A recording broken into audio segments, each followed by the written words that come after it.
What's going on, everyone? This is Darkside, and I wanted to make a quick TLDR-like tutorial on things to know when coming into League of Legends.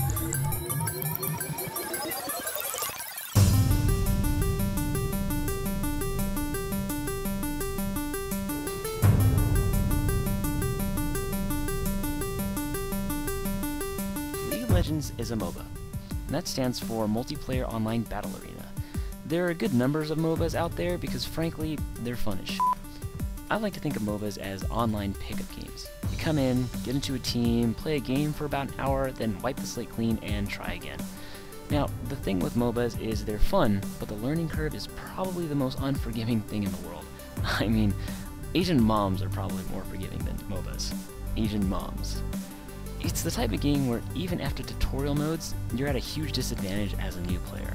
So in this video, I'll be focusing on understanding mechanics of the UI and things the game offers that you might not know of even as a veteran player.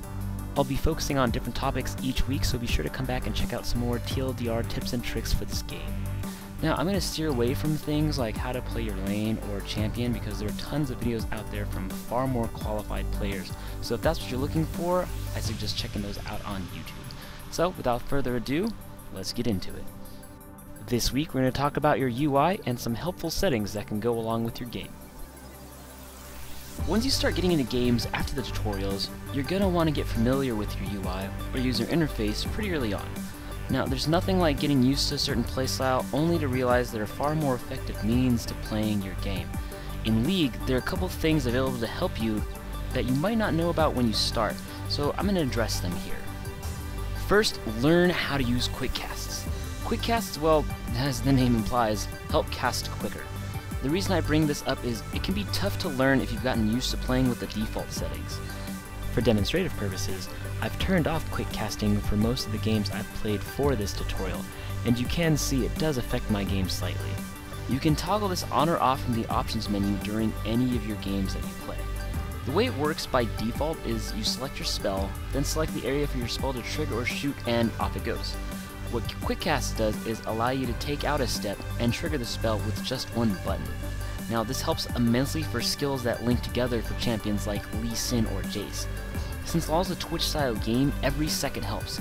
You can pull off more advanced maneuvers once you get better at this. And the best part is, you can set these up differently for every game you play, so something you definitely want to check out. You should also get used to control clicking and alt clicking.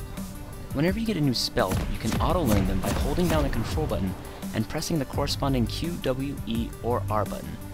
This saves time from having to click the little plus icon that comes up every time you level up. This helps because there will be times when you get an ability and need to use it right away, and just like with quick casts, every second counts. You also have alt clicking. This casts spells on yourself if possible by holding Alt and, just like with control clicking, the corresponding Q, W, E, or R button. Again, a really big time saver when you need it most. Next, utilize your party bar on the left side of the screen. This shows your team's health along with a green light indicating if they have their ult or not. What's more is you can click on these portraits and cast your abilities on these champions. This helps for global ults or when things get really hairy into teamfights and you can't click on the champion that you want to. For example, here I'm playing Shen, keeping track of my teammate's health, and when it gets too low, I'll cast Shen's ultimate on my teammate. Pretty cool, huh? Yeah, you go, Shen. Save that, marksman. And finally, for UI stuff, make sure you know how to toggle your locked camera on and off by pressing Y button as default. Tons of new players, I realize, come in not knowing this is even an option and hit 30 and don't know, so something you're going to want to know, best to play it with it toggled off. And there you have it, a couple of features to improve your gameplay just a little bit more. Tune in next week as I bring up the pros and cons of the League of Legends community as a whole. Yeah, it's gonna be a good one. So, hit that subscribe button, and until next time, happy slaying, Summoners.